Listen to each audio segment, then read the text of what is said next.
अस्सलाम वालेकुम my family, कैसे हैं आप लोग? उम्मीद करते हैं आप लोग खैरियत से होंगे। जनाब, शफकत चीमा के हवाले से बहुत सारी बुरी खबरें सामने आ रही हैं और इस वक्त उनकी तबीयत दिन ब दिन बिगड़ती जा रही है। आपको बताएंगे तफसीलात क्या हैं, शफकत चीमा को क्या हुआ है, किस बीमारी से जूझ रहे हैं, और आपको ये भी बताएंगे कि अभी वो कहाँ पर हैं, किस हाल में हैं, और उनके हवाले से जो बातें सामने आ रही हैं उनमें सदाकत किस हद तक है। लेकिन अगर आप लोग चैनल पर नए हैं, जल्दी से चैनल को सब्सक्राइब कर लीजिए, बेल आइकन को प्रेस कर लीजिए, आने वाली वीडियोस के बारे में आपको पता चलता रहना चाहिए। तो सबसे पहले आपको बताएंगे कि अगर शफकत चीमा की बात करें तो इस वक्त उनकी उम्र 62 साल है और उन्होंने अपने करियर का आगाज जो है वो पंजाबी फिल्म्स में किया था, जिसमें वो हमेशा से गुंडे का किरदार करते थे, यानी कि एक विलन का किरदार करते थे और विलन की हैसियत से ही उनको जाना जाता है। वो बड़े मकबूल रहे, बहुत सारी फिल्म्स की, लेकिन आजकल की जो जदीद मूवीज हैं उसके अंदर शफकत चीमा बहुत कम नजर आना शुरू हो गए थे। और अगर आपने उनको बहुत कम कैरेक्टर्स में देखा भी होगा तो वो बहुत छोटा सा कैरेक्टर दिया जाता था उनको।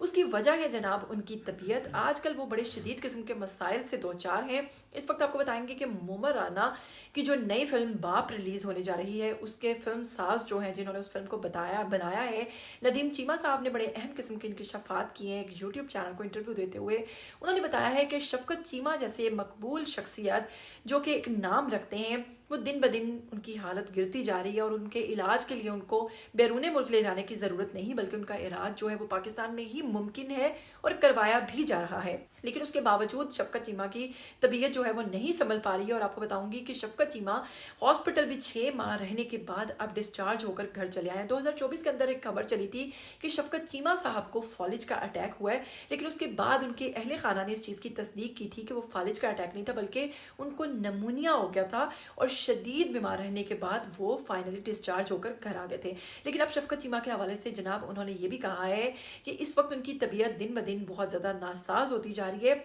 और डॉक्टर्स ने उनके बारे में कहा है कि उनको डायमेंशिया की प्रॉब्लम है। डायमेंशिया जो है वो कोई इस तरह की प्रॉब्लम है जिसमें आपकी याददाश्त जो है वो चली जाती है, यानी आप लोगों को चीज़ों को भूलना शुरू कर देते हैं और आप किसी को पहचानते नहीं हैं। तो ऐसा इंसान क्या काम करेगा या क्या कैरेक्टर करेगा जो अपने आप को नहीं पहचान पा रहा है। तो डॉक्टर्स उनकी हालत के हवाले से पूरी कोशिश कर रहे हैं, उनका ट्रीटमेंट भी चल रहा है, न्यूरो के मसाइल हैं, लेकिन उसके बावजूद उनकी हालत जो है वो बिल्कुल नहीं संभल पा रही है।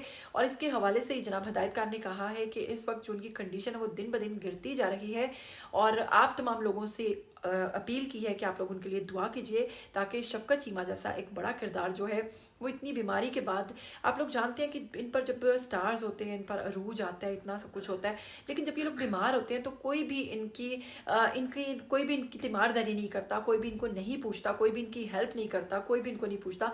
तो हमारे अदारों को, गवर्नमेंट को चाहिए कि ऐसे जो फनकार हैं जिन्होंने अपना इतना कीमती वक्त दिया होता है, अपनी टैलेंट को आपके लिए काम किया होता है, उनके लिए भी कुछ इस तरह के प्रोजेक्ट्स लेकर आएँ जिसमें उनकी इस किस्म की हेल्प की जा सके और फनकारों को भी कुछ इस किस्म की मदद दी जा सके। क्योंकि हमेशा ये देखा है कि जिसके ऊपर भी बहुत अरूज होता है लेकिन वो अपने लास्ट टाइम पर बीमार हो जाता है और फिर उसके साथ बहुत बुरा होता है। और आजकल शफकत चीमा साहब जो है वो ऐसी ही स्टेज से गुजर रहे हैं। क्या कहना चाहेंगे शफकत चीमा के हवाले से? आइए कमेंट सेक्शन में उनके लिए दुआ ज़रूर कीजिएगा। उनकी तबीयत अल्लाह ताला उनको जल्द जो है सेहत याब करें। नेक दुआओं के साथ मुझे भी दीजिए इजाज़त, फिर मिलेंगे। टिल देन टेक केयर, अल्लाह हाफिज़।